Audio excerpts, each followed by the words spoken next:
मैं पूरे भारत से एक दिन बलात्कार मिटाऊंगा और बाद में फिर दुनिया से बलात्कार को मिटाऊंगा। कुछ लोग तो मेरी इस बात को सुनकर हंस भी दिए होंगे। उनका हंसना भी जायज और सही है उनके मुताबिक, इसलिए कि कोई भी व्यक्ति इस बात को कह ही नहीं सकता।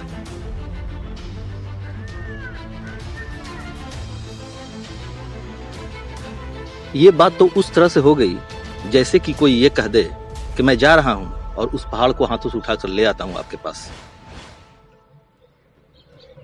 कोई भी व्यक्ति इस बात को नहीं कह सकता, क्योंकि कहने वाला पहले से ही जानता है कि मैं इस काम को नहीं कर सकता। जब किसी व्यक्ति को यह पता चल जाए कि मैं इस काम को कभी नहीं कर सकता, वो व्यक्ति उस बात को भूलेगा ही नहीं।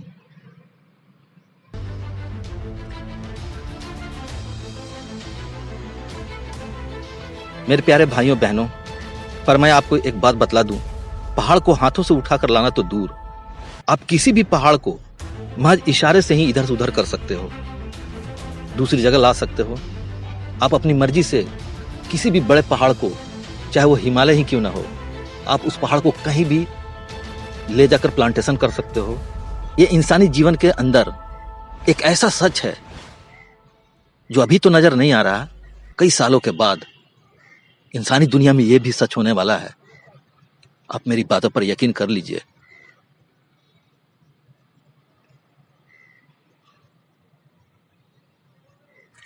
चलिए, मैंने माना कि आप इस बात पर भी यकीन नहीं करेंगे। कोई बात नहीं है, आने वाले वक्त में आप जरूर इस नजारे को देखेंगे। मेरे प्यारे भाइयों बहनों, चलिए इस बात को दूसरे उदाहरण से समझते हैं।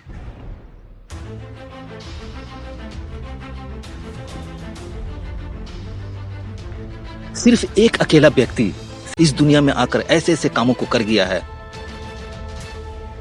आप उस काम को नहीं कर सकते। कोई भी व्यक्ति उस काम को नहीं कर पाएगा। ऐसी बातों से पूरा इतिहास भरा हुआ है। इतिहास के पन्नों को आप उठाकर देखिए। चलिए, एक दो इंसान का मैं नाम भी बतला दे रहा हूं आपको। आपने ब्रूस ली का नाम तो जरूर सुना होगा, मार्शल आर्ट ब्रूस ली। जब ब्रूस ली आया था इस दुनिया में, उससे पहले ना उस तरह का कोई व्यक्ति था, और ना आज तक है, और ना भविष्य में वैसा व्यक्ति कोई होगा। उसके मार्शल आर्ट को कोई भी चुनौती नहीं देने वाला अभी तक जन्म लिया है। आपने माइकल जैक्सन का नाम तो जरूर सुना होगा। एक अकेला व्यक्ति डांस की दुनिया में तहलका मचाकर चला गया। माइकल जैक्सन के जैसा वैसा नाचने वाला व्यक्ति उससे पहले ना तो दुनिया में था और ना ही कभी भविष्य में होने वाला है। ये दोनों पूरी मानव जाति के लिए प्रेरणा स्रोत हैं। आपको इन बातों पर तो विश्वास करना ही पड़ेगा। मेरे प्यारे भाइयों बहनों, मैं कोई ब्रूस ली नहीं हूं और ना ही मैं कोई माइकल जैक्सन बनना चाहता हूं। बस यही दो लोग नहीं हैं, हजारों ऐसे लोग हैं जो ऐसे ऐसे कामों को करके गए हैं, इंसान जिसके बारे में सोच भी नहीं सकता। कि पूरी दुनिया से, जिसकी शुरुआत भारत से होगी, मैं पूरी दुनिया से बलात्कार को मिटाऊंगा। तो आप इस बात को जान लीजिए मेरे प्यारे भाइयों बहनों, इस दुनिया से बलात्कार को मिटाना ना तो मेरा धर्म है और ना ही मेरा कोई कर्तव्य है।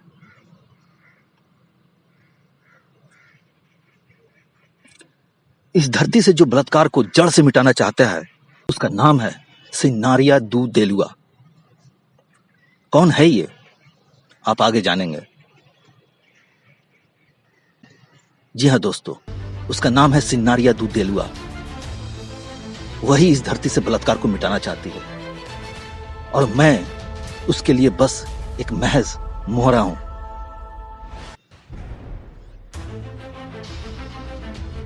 तो आपने जाना, बलात्कार को मिटाना ये मेरा मकसद नहीं है। बलात्कार को मिटाना सिन्नारिया दू देलुआ चाहती है। अब आप सवाल करेंगे मुझसे, हजारों साल बीत गए, सदियां बीत गई, बहुत सारी महिलाओं के साथ, बहुत सारी लड़कियों के साथ, नारी जात के साथ बलात्कार होता रहा। बहुत सारी औरतें बलात्कार करके मार दी गईं। ये आपकी सिन्नारिया दू देलुआ पहले क्यों नहीं आई थी? क्यों नहीं आकर बचाया था उन महिलाओं को, उन औरतों को, उन लड़कियों को? आप यही सवाल करेंगे ना मुझसे, मैं जानता हूं। चलिए मैं आपको इसका जवाब भी दिए देता हूं।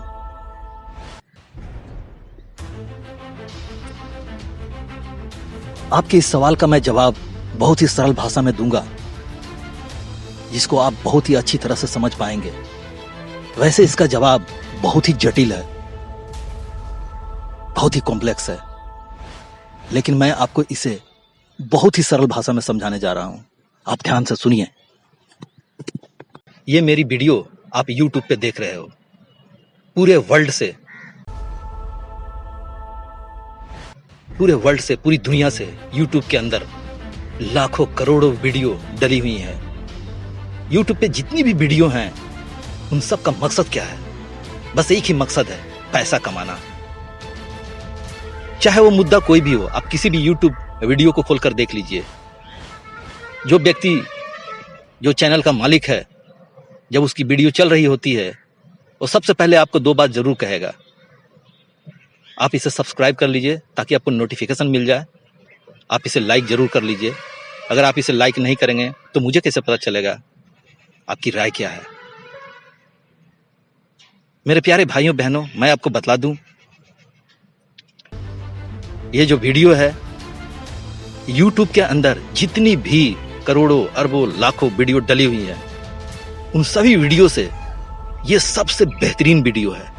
मतलब डायरेक्सा के जितने भी पार्ट्स हैं, इससे बेहतर वीडियो YouTube पे नहीं हो सकती और ना ही भविष्य में कभी होने वाली है। इस दुनिया के अंदर इंसान जहां जहां भी चल रहा है, इस दुनिया के अंदर इंसान जिस काम को कर रहा है, मेरे कहने का मतलब यह है कि दुनिया में जितने भी इंसान हैं, उन सब को रुक कर, सभी कामों को छोड़कर, इस डायरेक्सा के वीडियो को, उन सभी वीडियो को धीरे धीरे करके, एक एक करके उन्हें देखना चाहिए। मैं ऐसा क्यों कह रहा हूं? जब आप इस वीडियो को पूरा देख लेंगे, जान लेंगे, आपको खुद ही पता चल जाएगा कि मैं क्या कह रहा हूं और इस दुनिया में क्या होने वाला है, मैं कौन हूं। ये सारी बातें आपको अच्छी तरह से समझ में आ जाएगी।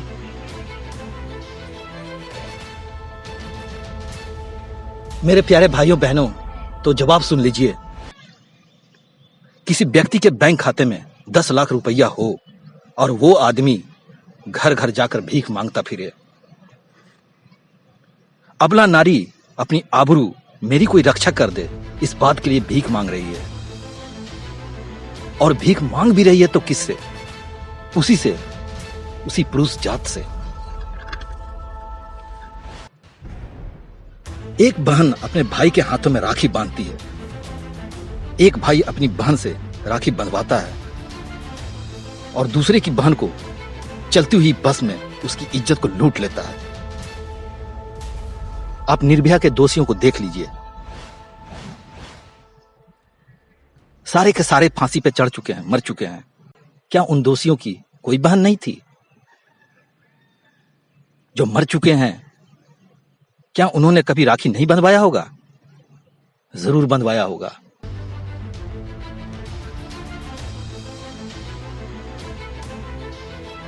जैसा कि दुनिया कहती है, किसी दूसरे की बहन को अपनी बहन मानो, अपनी सोच को बेहतर करो। इस तरह की जितनी भी बातें हैं, स्त्री को संतावना और स्त्री को बेवकूफ बनाने वाली बातें हैं।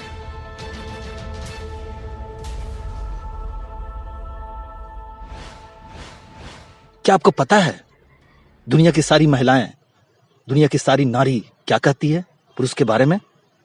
पता नहीं ये मर्द कब सुधरेंगे, यही बात कहती है। क्या आपको पता है ये बलात्कार कौन सी चीज है और ये बलात्कार है क्या?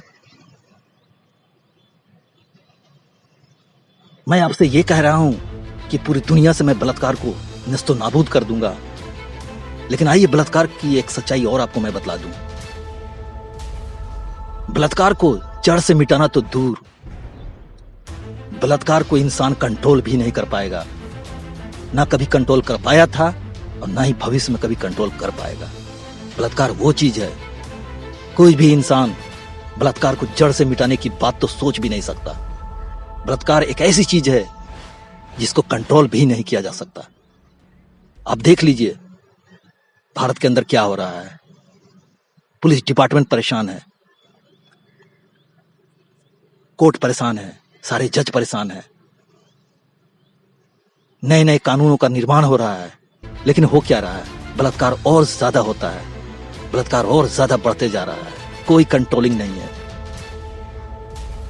पूरी दुनिया में जो बड़े बड़े स्कॉलर्स हैं, जो बड़े बड़े बुद्धिजीवी लोग हैं, वो बलात्कार को कंट्रोल करने में लगे हुए हैं, पर वो बलात्कार को कंट्रोल नहीं कर पा रहे हैं। और मैं क्या कह रहा हूं, मैं बलात्कार को इस धरती से जड़ से उखाड़कर फेंक दूंगा, बलात्कार को नष्ट नाबूद कर दूंगा।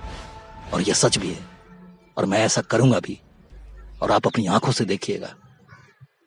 मैं यहां पे यूट्यूब पर बैठकर भाषण देने नहीं बैठा हुआ हूं, मैं पूरी दुनिया के बीच भी उतरूंगा, मैं पूरी दुनिया के बीच आने वाला हूं।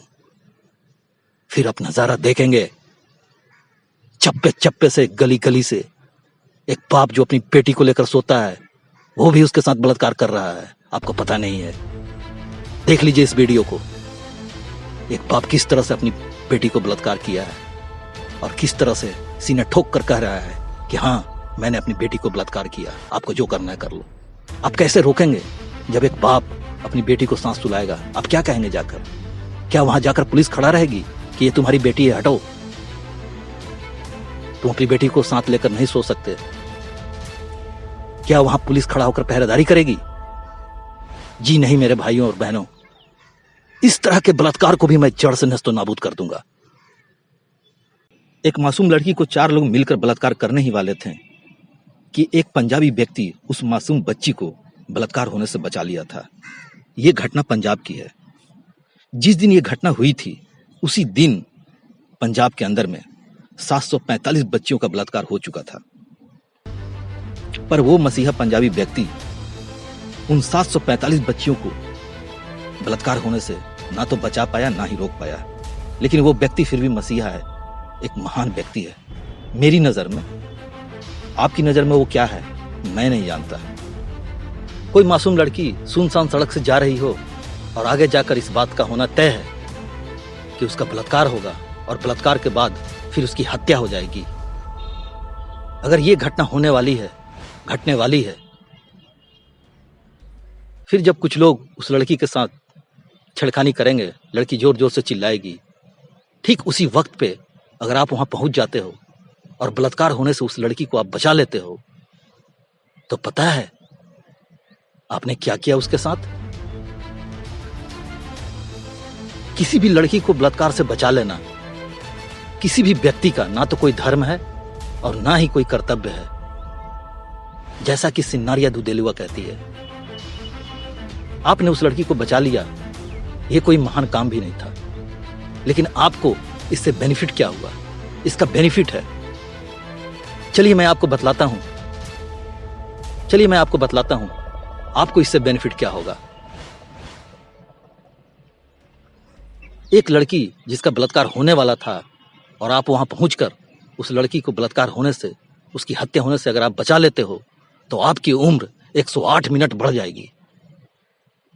और जो लड़की बलात्कार से बची, यानी जो विक्टिम थी, मतलब आप उसे विक्टिम भी नहीं कह सकते हो क्योंकि उसका बलात्कार तो हुआ ही नहीं, और वो जो लड़की थी जो हत्या और बलात्कार से बच चुकी है, उसकी उम्र 108 मिनट घट जाएगी। इस सच्चाई को आप कागज पर नोट कर लीजिए। इस बात को ना तो फिजिक्स समझा सकती है और ना ही कोई मैथमेटिक्स समझा सकता है। आप कहेंगे इसका ठोस प्रमाण और सबूत क्या है? मुझे मालूम है ये इंसानों की फितरत बन चुकी है। किसी भी चीज के लिए आप ठोस प्रमाण दीजिए, सबूत दीजिए, कुछ दिखलाइए, तभी लोग विश्वास करते हैं। लेकिन मैं आपको बतला दूं मेरे प्यारे भाइयों बहनों, इस धरती के ऊपर 1% जो आप जिंदगी गुजार रहे हो, उन बातों पे गुजार रहे हो जिसे आप आंखों से देखते हो, जिसे आप छूकर महसूस करते हो, आप उसी को सच मानते हो। लेकिन आपको मालूम नहीं 99% ऐसी सच्चाई इस धरती के ऊपर इन्वायरमेंट में घट रही है।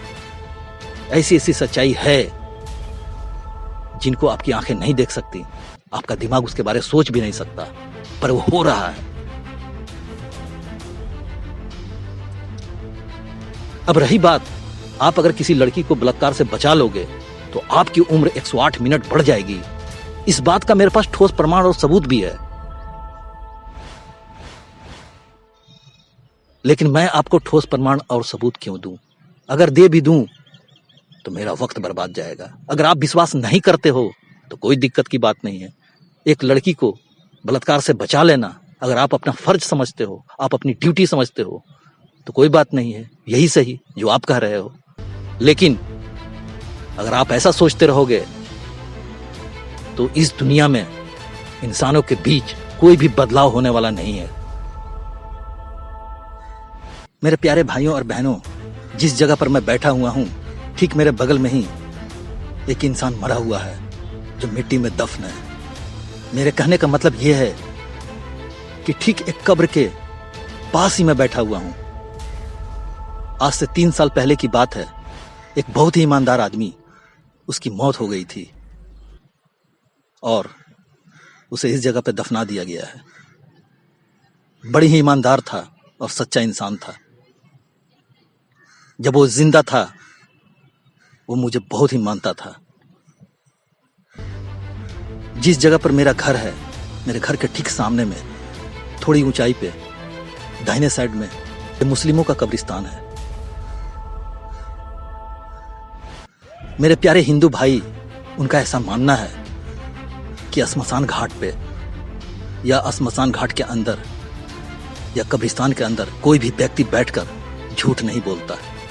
अगर आप इस बात पर यकीन करते हो तो आप ये मान लो कि मैं जिस बात को कह रहा हूं, मैं आपसे किसी भी बात को कभी भी झूठ नहीं बोलूंगा, क्योंकि झूठ बोलना मेरा काम नहीं है।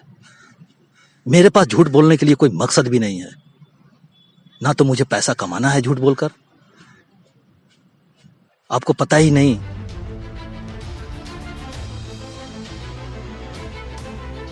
मैंने जो अब तक जिंदगी जिया है,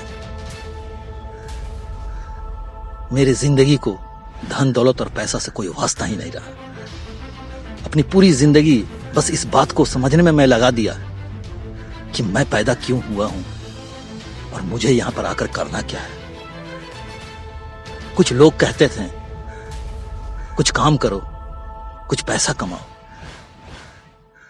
मैं ये सोचता था, क्या इंसान जो पैदा ले रहा है, जो बच्चे बड़े हो रहे हैं, वो स्कूल में पढ़ाई कर रहे हैं, बड़े होकर उनकी शादी हो जाती है, फिर वो काम करते हैं, पैसा कमाते हैं, बूढ़ा होते हैं और उसके बाद वो मर जाते हैं। क्या इंसान इसीलिए बना हुआ है? क्या इंसान का जन्म इसीलिए है? क्या इंसान को यही काम करना था इस धरती पर आकर? आप कहेंगे इसका जवाब धर्म की पुस्तकों में है, अब धर्म की ओर जाओ। तो मेरे भाइयों और बहनों, इस दुनिया के अंदर में मैं एक ऐसा व्यक्ति हूं जिसका संबंध किसी भी धर्म से नहीं है। मैं बिना धर्म वाला एक व्यक्ति हूं। 44 लाख साल और 13 दिन पहले की ये बात है।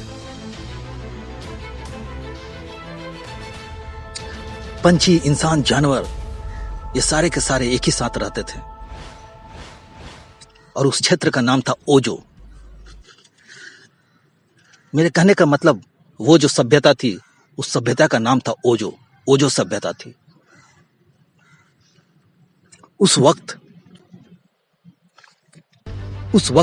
औरत, मर्द, बच्चे इस धरती पर कुल 72 ही लोग थे। इसका मतलब ये नहीं कि इससे पहले कोई मानव सभ्यता नहीं थी। ओजो सभ्यता से पहले भी मानव सभ्यता थी।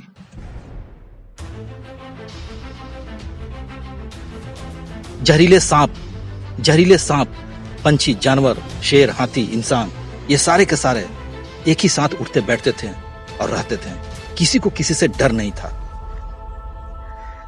एक दिन ऐसा हुआ कि उस जंगल के अंदर में सिन्नारिया दूधेलुआ वहां पे पहुंची और ठीक उसी वक्त एक औरत एक मासूम बच्चे को जन्म दे चुकी थी। मेरे कहने का मतलब यह है कि वो बच्चा 1 दिन का था। सिन्नारिया दूधेलुआ उस बच्चे को अपने हाथों में उठा ली और उठाकर पेड़ की छाया से उसे दूर ले गई। पीछे पीछे उसकी मां थी और जितने भी लोग थे सब उसके पीछे पीछे दौड़ रहे थे और सिनारिया दू देलुआ उस बच्चे को लेकर धूप की रोशनी में जा रही थी। बच्चे को कुछ दूर ले जाकर वहां पे एक बहुत ही बड़ा पत्थर का टुकड़ा था। सिनारिया दू देलुआ उस बच्चे को उस पत्थर के टुकड़े पर पटक दिया। बच्चा लहूलुहान हो गया और बच्चे की मौत हो गई।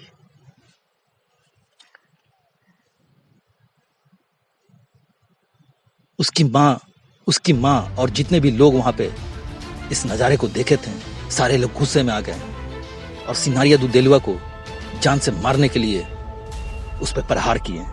और इसी बीच सिनारिया दू देलुआ वहां से गायब हो गई, मतलब वहां से ओझल हो गई।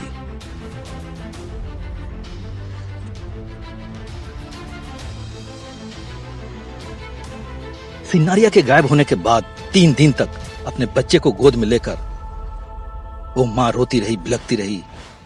मां की हालत इतनी रद्दी हो चुकी थी कि मैं इसे बयान नहीं कर सकता। जंगल के सारे इंसान सदमे में थे और सिनारिया को जान से मार डालने के लिए सारे लोग योजना बना रहे थे।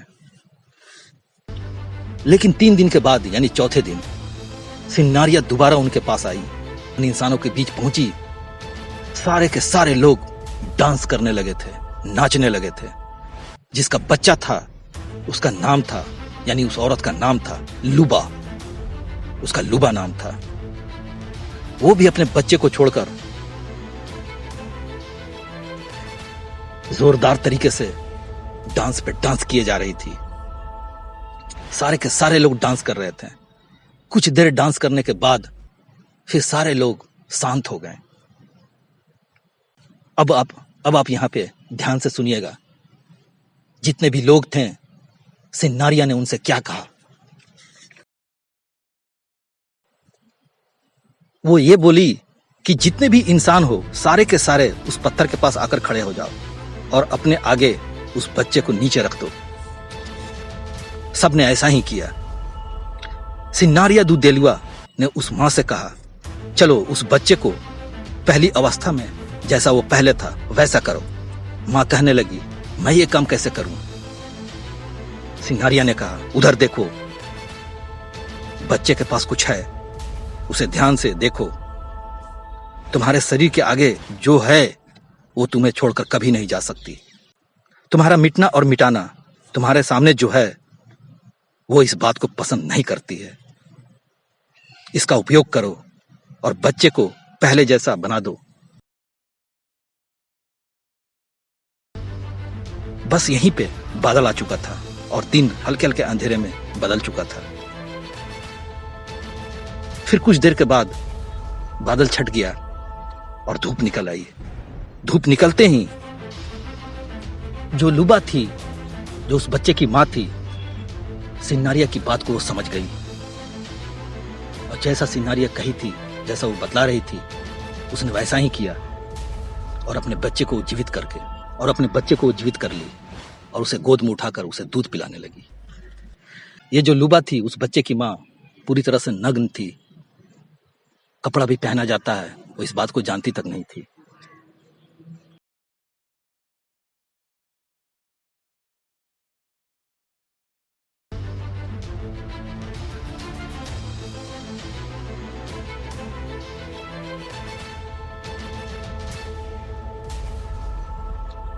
मेरे प्यारे भाइयों और बहनों, इस सच्ची दास्तान को सुनकर आपने क्या समझा और क्या जाना? सबसे पहली बात, सिनारिया ने उस बच्चे को जिंदा नहीं किया। दूसरी बात, इंसान मरणशील प्राणी नहीं है। तीसरी बात, वो कौन सी चीज है जो उस बच्चे के आगे थी। चौथी बात, तुम्हारा जन्म यूं ही नहीं है, तुम अपने शरीर के साथ साथ एक संविधान भी लेकर आए हो।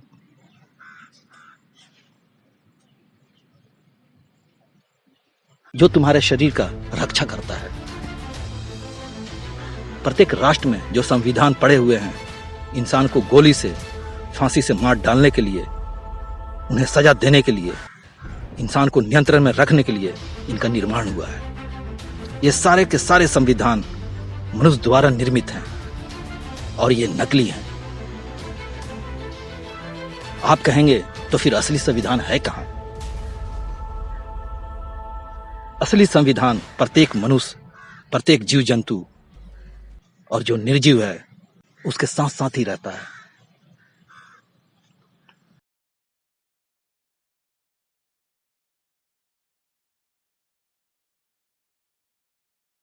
आप कहेंगे, अरे ये तो मजाक वाली बात हो गई, ऐसा तो कोई संविधान मेरे पास नहीं है, ना किसी इंसान के पास में है। तो मेरे प्यारे भाइयों और बहनों, आप ढूंढिए, ऐसा एक संविधान है और ये जो संविधान है वो असली संविधान है।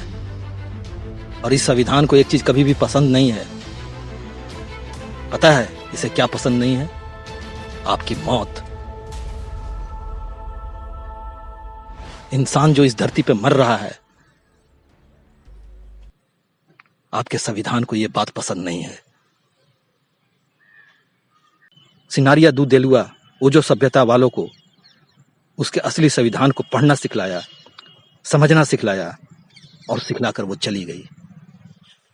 उस संविधान के अंदर में इंसान को किस तरह से जीना है, क्या खाना है, औरत के साथ संभोग किस तरह से करना है, कब करना है, एक औरत जब बच्चे को जन्म देगी तो वो किस तरह से देगी, बच्चा जन्म लेने के बाद बच्चे के साथ क्या करना है, वो सब कुछ उस संविधान में लिखा हुआ है। मेरे प्यारे भाइयों और बहनों, इस दुनिया में ये पूरी मानव जाति जिस तरह से अपनी जिंदगी गुजार रही है वो पूरी तरह से गलत है और बेबुनियाद है। वो जो सभ्यता में बलात्कार नाम की कोई चीज नहीं थी। लोग ये जानते तक नहीं थे कि बलात्कार आखिर होता क्या है।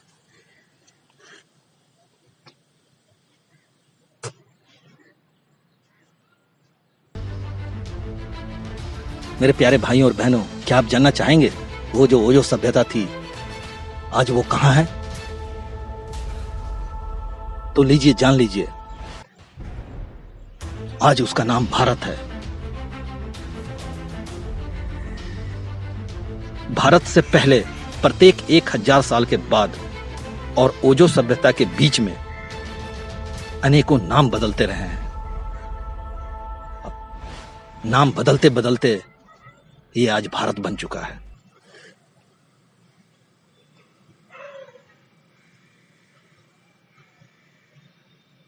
इस धरती के ऊपर जितने भी मां के पेट से बच्चे जन्म ले रहे हैं, अपने साथ साथ वो एक संविधान भी लेकर आते हैं।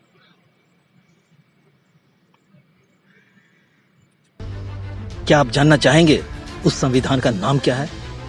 उस संविधान का नाम है डायरेक्सा। वो जो सभ्यता वाले जब तक डायरेक्सा पे चलते रहे, ना तो वहां हत्याएं होती थी, ना ही कोई बलात्कार होता था। वो जो सभ्यता डायरेक्सा के ऊपर, वो जो सभ्यता डायरेक्सा के मुताबिक 13,000 साल तक चलती रही। फिर लोगों ने अपना दिमाग लगाना शुरू किया और अपने तरीके से नए नए नियमों को, कानूनों को अपने जीवन में उतार लिया। उसके बाद से फिर शुरू हुई हत्याएं, बलात्कार, अपराध। बहुत सालों बाद वो जो सभ्यता वाले वहां के लोग खुद से ही नियम, कानून, नीति बनाने लगे और उसके बाद से शुरू हुआ अपराधों का धंधा,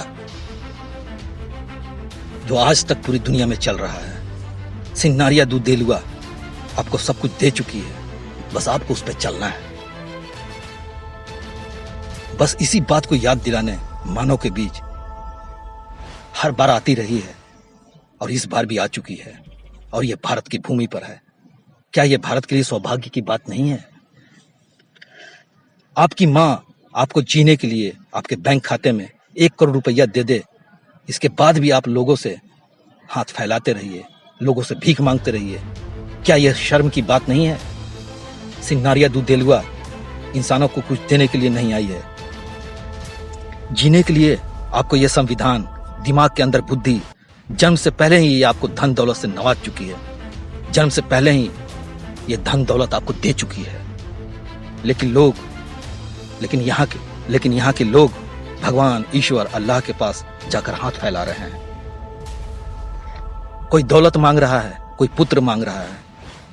इंसान अपनी बुद्धि से नहीं चल रहा है, धर्म में लिखे हुए शब्दों की बुद्धि से चल रहा है। और आपके हिस्से की जो दौलत थी, फेरिया के लोग लूट कर खा रहे हैं। मेरे प्यारे भाइयों और बहनों, ये पूरी दुनिया फेरिया के कब्जे में है, जिससे छुटकारा पाना नामुमकिन है। जो बच्चा अभी माँ के पेट में पल रहा है, क्या आप जानना चाहेंगे जब वो पेट से बाहर आएगा, जन्मसिद्ध अधिकार के साथ साथ वो कितने पैसों का मालिक है? क्या आपको पता है? इस धरती का प्रत्येक बच्चा, आप ध्यान से पढ़ लीजिए, इतने पैसों का वो मालिक है। अंदाजा लगा लीजिए, जो बच्चा मां के पेट में अभी है, इतने पैसों का वो मालिक है। जन्म लेते ही इतने पैसे उसको मिल जाने चाहिए।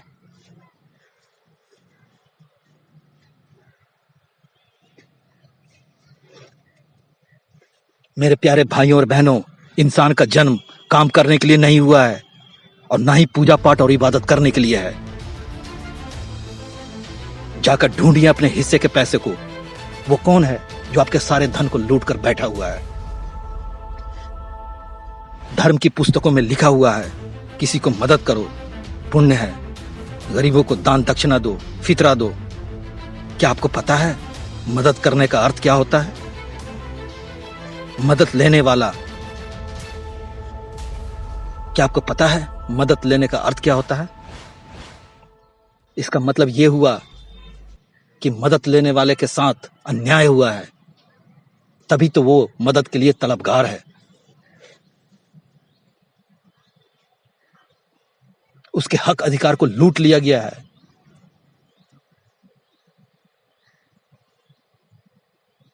अगर उसके हक अधिकार को लूटा नहीं गया होता तो उसे मदद लेने की जरूरत ही क्या थी? कोई उसे मदद क्यों करता?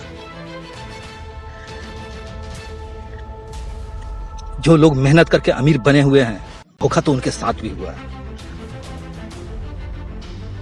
उनके आर्थिक अधिकार को लूट लिया गया है। क्या करता वो बेचारा? उसके पास कोई उपाय नहीं था, कोई विकल्प ही नहीं था। फिर वो मेहनत करके एक दिन अमीर बना है। इस दुनिया के अंदर जितने भी लोग अमीर हैं, वो किसी बात के लिए दोषी नहीं है।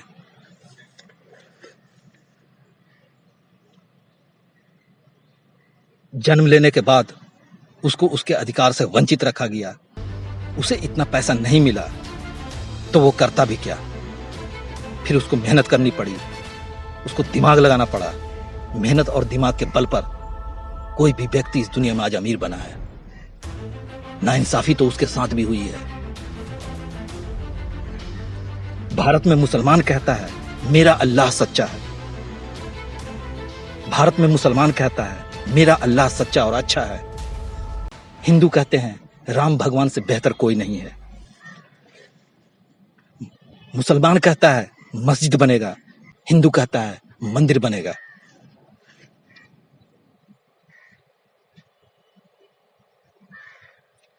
लेकिन मेरे प्यारे भाइयों और बहनों के साथ इंसाफ कैसे होगा? जो लोग राम जन्मभूमि बाबरी मस्जिद की वजह से मारे जा चुके हैं, उनकी माएं बैठकर रो रही हैं अपने बेटे के लिए। आप उनके साथ भी तो थोड़ा इंसाफ कीजिए।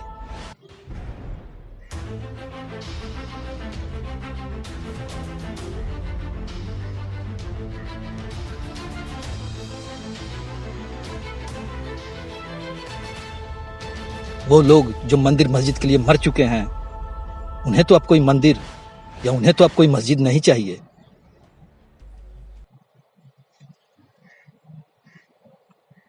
मेरे प्यारे भाइयों और बहनों, लाखों साल पहले ना तो कोई हिंदू था और ना ही कोई मुसलमान था।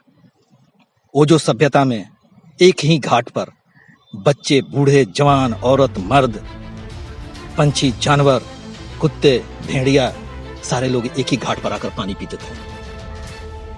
आज हिंदू का जूठा पानी मुसलमान कभी नहीं पिएगा और मुसलमान का जूठा पानी कोई भी हिंदू नहीं पिएगा। आप जानते हो क्यों? क्योंकि हिंदू और मुसलमान के बीच में धर्म खड़ा है। इस धरती के ऊपर इंसान ही समस्या है, इसके बाद कोई समस्या नहीं है। इस धरती पर इंसान नहीं रहे तो जानवर, पंछी बड़ी ही आजादी, बड़ी ही खुशहाल जिंदगी जिएंगे। इस बात को आप लिख लीजिए।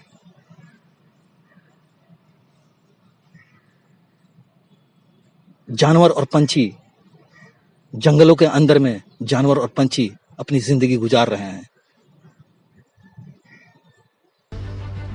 वो किसी इंसान को आकर तंग नहीं करते, बल्कि इंसान ही जानवरों को मारकर खा रहा है।